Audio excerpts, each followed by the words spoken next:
देखो उस आनंद से क्या होता है, जो योगी जन आनंद प्राप्त करते हैं, तो उच्चारण देखेंगे। सबसे पहले आनंदो निर्दहत युद्धम, आनंदो निर्दहत युद्धम, कर्मेंधन मनारतम, कर्मेंधन मनारतम,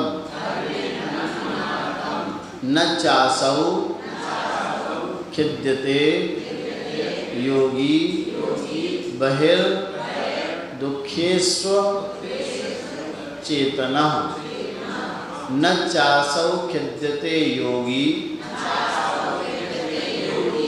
बहिर्दुखेष्व चेतनः, आनंदो निर्दहत युद्धम कर्मेंधन मनारतम, न चासौ खिद्यते योगी बहिर्दुखेषु चेतना, आनंदो निर्दहत युद्धम कर्मेंधन मनारतम, न चासौ खिद्यते योगी बहिर्दुखेषु चेतना।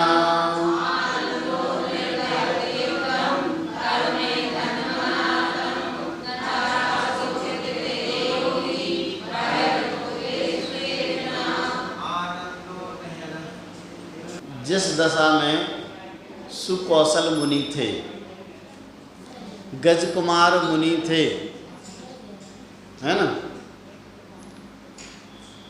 जलती हुई सिगड़ी रखी हुई है, लेकिन बाहर शरीर का कोई ध्यान नहीं है, कहाँ खोए हुए हैं? हैं? ये कहाँ खोए हुए हो? ध्यान ही नहीं आ रहा, तुम देख ही नहीं रहे हो। सिगड़ी जल रही है और देख नहीं रहे हो, तुम्हारा शरीर नहीं जल रहा।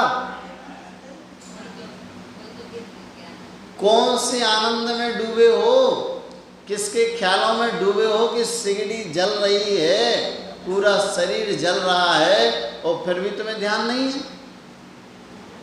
ऐसे कैसे तुम खोए हुए हो? हैं? अपन घर में नहीं हो जाता कभी कभी, माँ ने बुलाया, थाली लगा दी, भोजन कर लो, अपने काम में लगे थे, 10 मिनट रोटियां ठंडी हो गई, तुमने बुलाया कब? बुलाया था तुमने सुना कब? है? क्यों? तुम जिसमें मगन थे तो तुम्हें बाहर का कुछ भी सुनाई नहीं दे रहा था। वे अपने आत्म तत्व में इतने लीन थे, उस आनंद में इतने लीन थे कि उस बाहर के शरीर के कष्ट का उन्हें ज्ञान ही नहीं हुआ। बाहर के शरीर में जो कष्ट हो रहा था, उस कष्ट का तो उस आनंद के सामने उनको पता ही नहीं लगा, और उस आनंद के द्वारा उन्होंने अपने मोक्ष पद की प्राप्ति कर ली। उसी की आनंद का कार्य यहाँ बता रहे हैं कि आनंद का एक कार्य होता है। आनंद, जो आनंद है, निर्दहति, दहन कर देता है, जला देता है। निर्दहति, दहति मतलब जलाता है, निर्दहति जला देता है। उद्धम, बहुत से, कर्म ईंधनम, कर्म रूपी ईंधन को, जो आनंद है वह आनंद कर्म रूपी ईंधन को जला देता है। अनारतम, निरंतर।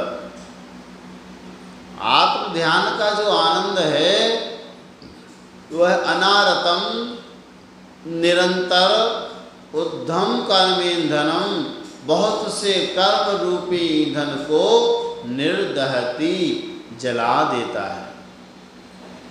वो आनंद क्या कर रहा है? अब अंदर ही अंदर जो कर्म लगे हुए हैं, उन कर्म रूपी ईंधन को वह आनंद जला रहा है, जलाता है। और न च असौ खिद्यते योगी बहिर्दुखेषु अचेतना बहि दुखेषु, बाहर के जो दुख हैं, शरीर पर कोई तलवार से प्रहार कर रहा है, कोई पत्थर फेंक रहा है, कोई अग्नि जला रहा है, कोई जीव पूर्व भाव का बैरी जीव शरीर का भक्षण कर रहा है, फिर भी उन बाहरी उपसर्ग आदि में वही बाहर के दुखों में अचेतना, वह अचेतन बना हुआ है, अनभिज्ञ बना हुआ है।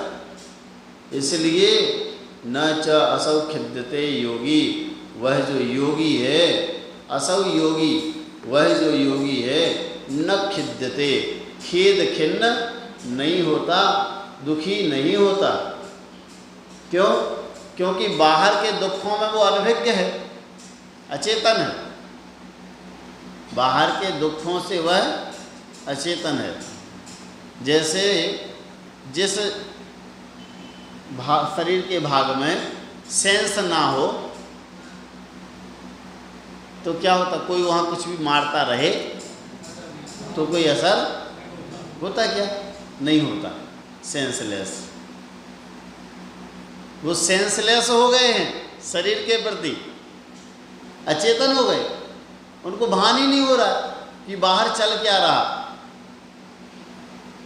बाहर में सिगड़ी जल रही है पता ही नहीं है, श्यालिनी भक्षण कर रही है पता ही नहीं है। तो तात्पर्य इसका मतलब ये है कि बाहर के दुखों से वह अचेतन हैं, अनभिज्ञ हैं, और बाहर के दुखों से अनभिज्ञ होते हैं तो वे अपने आत्मा के आनंद में लीन होते हैं, और आत्मा का जो आनंद है वो क्या करता है, फिर कर्म रूपी ईंधन को जला देता है। ये उस आनंद का महत्व है। एक बार फिर से देख लो, आनंद, वह आत्म ध्यान का जो आनंद है, अनारतम, निरंतर, उद्धम, निर्दहति, और उसमें से निकलेगा उद्धम, उद्धम बहुत से, कर्म ईंधनम, कर्म रूपी ईंधन को निर्दहति जलाता है। और बहिर्दुखेषु अचेतना, बाहर के दुखों में वह अनभिज्ञ हो गया है।